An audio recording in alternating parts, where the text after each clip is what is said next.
Dumako tayo sa susunod nating topic, mga boss. Sinopla yata dito, si Mark Villar? Sopla, si Mark Villar, mga bossing. Oh, prime water naman ito. Prime water, mga kababayan, na matagal na pong problema ng ating mga kababayan na ang sabi naman po ni Cynthia Villar, hindi naman malaki ang kinikita namin dyan sa prime water na yan. No? Maliit lang ang kita namin sa prime water na yan. Pero hindi po ibig sabihin nito na magsawalang bahala na lang po kayo. No? Doon sa mga consumer ninyong nahihirapan at hirap na hirap po na kailangan gumising ng madaling araw upang sa ganun magkaroon sila ng tubig sa buong maghapon. Sabi ko nga ho sa inyo, yung bakasyon ko, mga kababayan, no? Kapag bakasyon po, dapat ang gising niya alas 9, alas 10, di ba? Tarantaro? O, alas 9, alas 10. Hindi, kailangan kong gumising alas 5, alas 6. Bakit to? Para mag-igib. Dahil nga ang sinasabi, wala tayong tubig pagkadating ng kinatanghalian. Ang hirap pong kumilos kapag pagka wala pong tubig na magagamit. Biruin nyo po, yung pag manananghalian kayo, paano nyo hugasan yung pinggan? Tapon na lang. Sa araw-araw, lalo na kapag ka-summer, kailangan 2 hanggang 3 beses kang maligo dyan sa Pilipinas pagkat napakainit ho. Eto, sinosopla na sila Kapabayaan, kasakiman.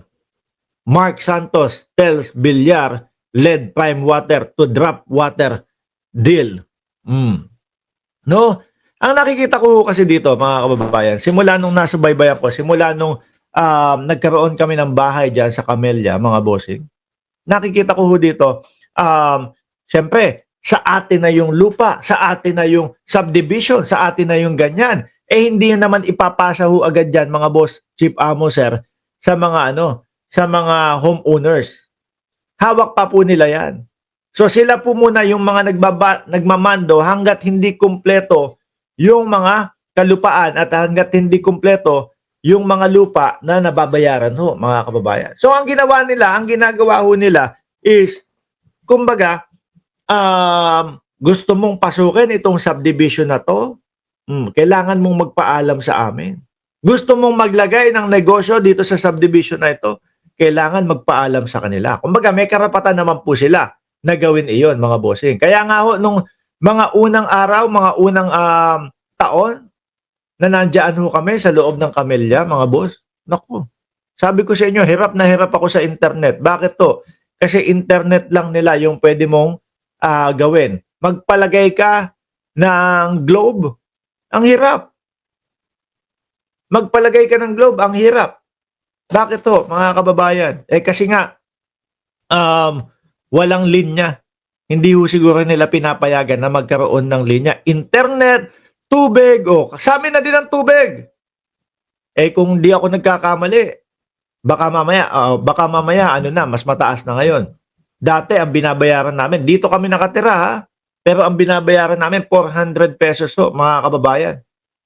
Nang hindi gumagamit ng tubig. Ewan ko lang ngayon, baka tumaas na mga bossing.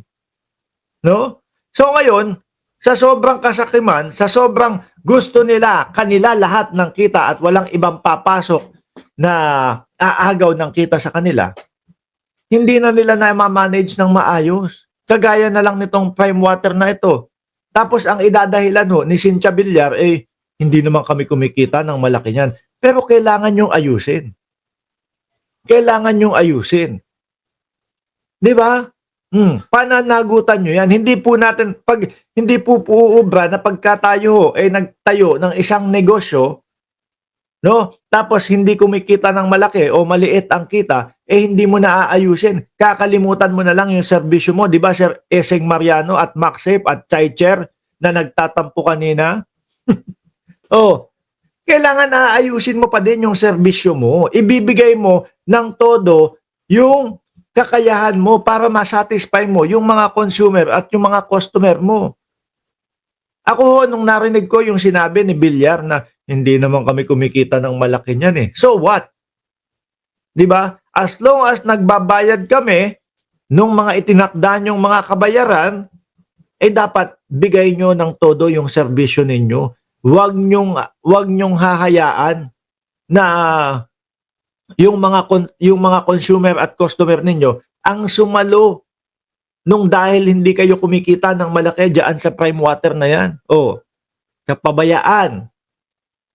Hayaan mo na yan. Wala naman, maliit naman ang kita natin dyan sa prime water na yan eh. Oh, kailangan naintindihan nila ng mga customer na maliit ang kita natin dyan, kaya ganito, poor ang service natin. Hindi ho. Hindi ho. Kailangan ibigay ninyo yung tamang serbisyo, no? Oh, basahin ko to.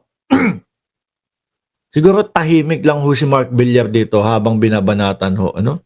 Las Piñas Representative Mark Anthony Santos urged the Villar-led Prime Water Infrastructure Corporation to cancel all its contract with local water authority. No? Santos made the statement, yan na, basahin na natin to. Kung totoo ngang hindi ka o hindi na kumita, no? At pabigat na sa inyo ang mga kasunduang ito, wakasan na ngayon din. Tigilan na. Nga, nagsasuffer. Pati ho kami, mga kababayan. Sabi ko nga sa inyo, hindi kami gumagamit ng tubig, pero may monthly kami binabayaran. Diyan. No? Para lang wag maputol yung tubig. Bakit ninyo hinayaang magtiis ang mga Pilipino, no? Ng dekadang kakulangan sa tubig habang kayo ang may control? Hindi kasinungalingan ang galit ng taong bayan. Ito ay bunga ng kapabayaan, kasakiman, at kawalan ng pananagutan. Biruin nyo ho, mga bossing. Edad na ilang taon ho? 80, 70, 60? Gigising daw sila kasi doon sa ibang mga bayan ho, alas 3 ng madaling araw, mga kababayan. Kailangan alas 3 ng madaling araw, gumising na sila para makapag-imbak o makapag-ipon na ho sila ng tubig nila, mga bossing. Biruin nyo ho yun. Normal po ba yun? Yung kasarapan ng pagtulog, alas 3 na madaling araw? Di ba Roslyn Ramos? Wala eh. Nangibabaw yung kasakiman.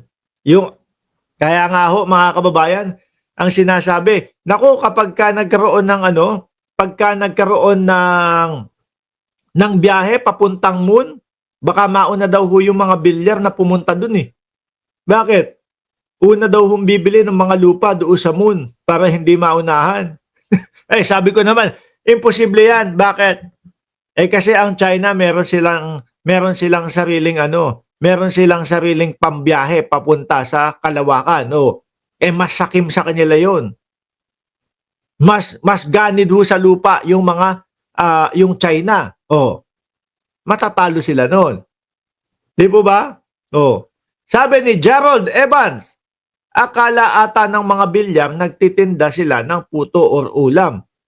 Mga tangangot na may bilyar, public service, yung humawak ka ng water distributor company, tapos ganun ang katwiran mo. Sabi ni Chai Chair, criminal water po ba yan? Criminal water po ba yan? Di biro matino ang water sa bahay. Totoo, mahirap po yan. Mahirap po yan, mga kababayan. Anyway, dapat bilhin na ng gobyerno lang yan. Mapunta na lang ho sa gobyerno yan, mga kababayan. Ano po?